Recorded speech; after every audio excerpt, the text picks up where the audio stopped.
You know, it doesn't matter the nook and cranny they're hidden. Talking about these designers, we're definitely going to fish them out. I'm about to explore the world of one. Come along.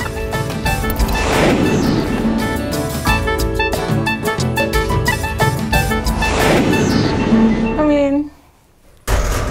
Hi, Eno. Hi, Ruth. How you doing? Nice to meet you. You look lovely as always. Fine, thank you. Have you been waiting for me? Yes, for long? I have. I'm sorry. No problem. Forgive me. It's fine. Okay, it's fine. So, what were you doing?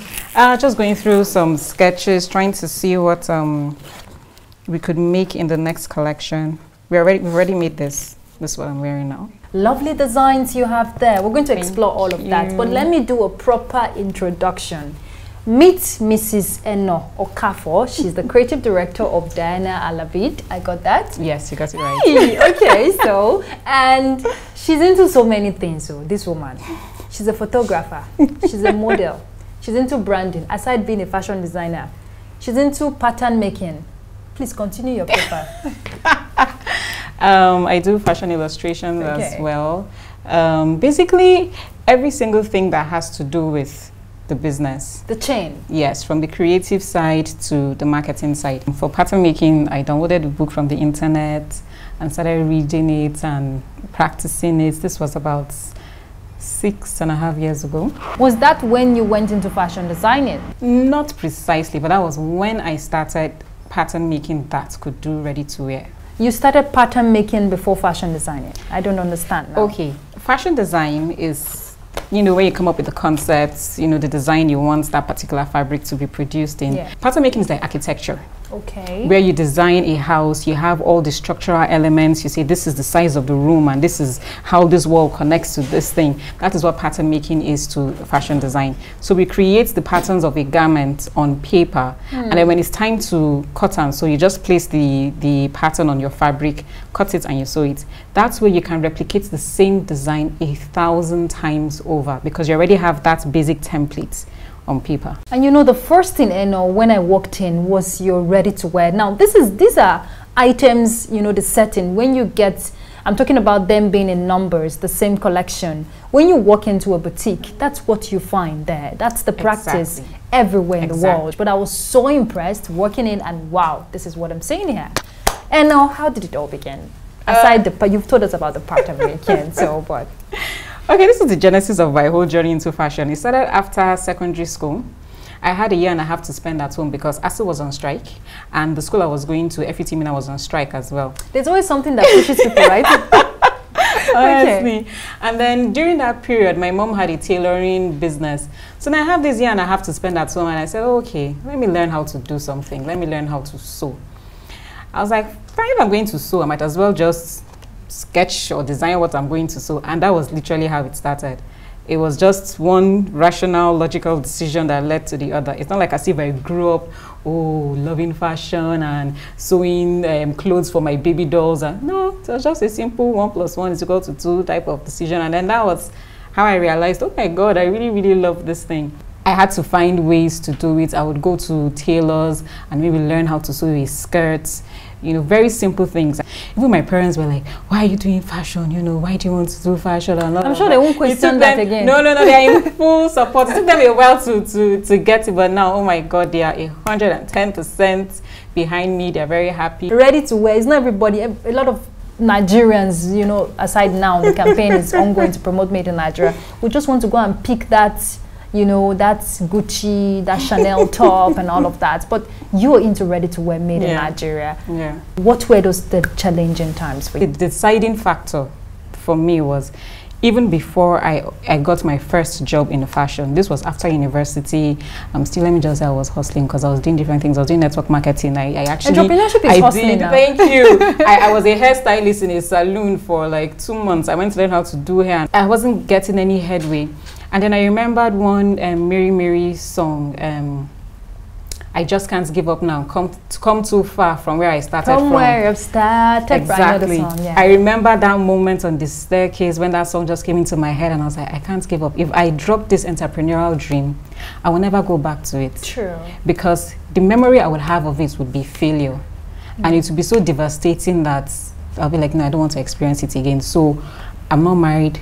I don't have children. I'm living in my parents' house. It's not like as if I'm paying rent. So if I'm going to go through this, I had better go through this now. And looking back, Eno, you're married, you have your business running for you. How does it make you feel? It makes me feel very happy. It's like all the. If you had given up that time. When people tell me they want to go into fashion, I'm like, what area of fashion do you want to go into? True. There are so many years. Define that. Yeah, because people even come and meet me and say, so for me now, let me bring my fabric. I'm like, it's not my area of specialization. That's not what I do. If it's strictly for the men, focus on the men. Exactly. If it's strictly for the women, if it's dresses, focus on it. I completely agree, most especially for people that are just starting. As a beginner, start with one thing. So you become an expert in it? Yes. For those that are established, they can now expand because it's basically like having different arms of your business. Yeah. So they won't do everything themselves. They would have tailors that would specialize in maybe lace. They would have tailors that would specialize in Ankara. You also mentioned you do sourcing of fabrics. I love fabric shopping. Oh my God. I actually have to hold myself back from spending all my money buying fabric. I know that feeling. So for whatever outfit you're making, you need to find the exact fabric and the exact weight that will match that style and that cut. Let's go back to your sketching you were showing us at the start of this conversation. So this is a watercolor sketch that I did. It's a sketch of this dress. Okay. Yeah, and then this is done with marker. We have this outfit here on the rack right now. And then, yeah, sometimes I do the sketches in two ways. Sometimes I make the sketch before we actually produce the design. And then there are other times where I make the sketch after we've done the design so that I can use it for marketing. So let's explore the other chain of what you do. Okay. Now, I want you to, yes, I want to delve into that. Okay, but let me explain. Okay. When I say I'm into all of these things, it's not for other people. It's not for, it's for my business. Okay. Yes. So because I do a lot of social media marketing, online marketing, I need pictures. My business thrives on pictures. So I was using my phone, then I had to save up and say, no, let's upgrade to a digital camera. I got the camera, I had to go and learn how to use it. Then I went on YouTube, I learned about shutter speed, aperture. As I'm watching you guys set up now, I'm like, I understand what y'all are doing. Do you understand? And then in the beginning too, when I started, I couldn't hire a model, so I had to model myself. And you're already exploring the chain in the fashion business, and this is not one area a lot of people would necessarily want to just explore. They focus on, oh, I'm a fashion designer and that is it. You understand? But in terms of exploring that chain, if we're talking economic viability for the nation, how do we go about it? The fashion industry produces a lot of jobs. Yes. So now, as a fashion designer, you do, depending on the kind of fashion, the aspect of fashion that you are into, there are a couple of people you would have to employ. From your tailors that are sewing with you, your sales associates selling the products. Then you can now start partnering with other people that are into retail. You know, so you could stock your products in other businesses. That is also providing employment for the people working in those businesses. You have PR, you could have PR agencies that are promoting your businesses for you. You have modeling agencies that will provide models to, you know, showcase your products, photographers. So it's a whole lot. It's not just about you, the designer, but that can only happen as your business grows or you have the funding to do that. Now let's talk about your finishing, Eno. I know you are trying, you're getting it right, but I want to see. Seeing is believing. So let's explore your world further. So you take me around, let me see those, if she's getting it right. Let's see if she's getting it right. Okay, so where are we starting from? Let me pick this dress. I love this blue. I love blue actually. Blue is my favorite color. Thank you. Okay, so this dress is partially lined. I wanted it that way so that the top parts can still feel very light and airy as if you're wearing a shirt dress. Okay. But then because it's lightweight, we lined the bottom part so it's not see-through. So we call this technique sandwiching, where you basically sandwich one piece of fabric in between two pieces. If we were lining everything, we would sew them separately. We would sew the lining by itself, we would sew the main fabric by itself, and then piece everything together and finish it. It's all about the technique. Yes, it's all about the technique. It's also about what you want to achieve. One thing we do not do is closed edge-to-edge lining. So what we do I don't is understand what you mean by that. Please explain. I'm lost. Okay, let me explain it this way.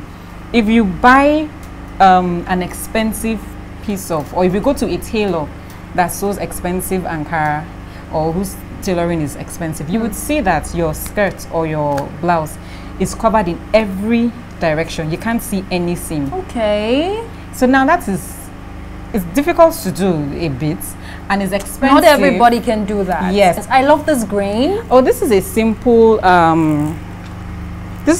kaftan dress. Just wear it on a casual Friday, on a Saturday, any day. If you want to put a belt over it, you can. This is not chiffon, right? It's not. It's a very, very soft crepe or crepe-like chiffon. Yeah. It's so nice.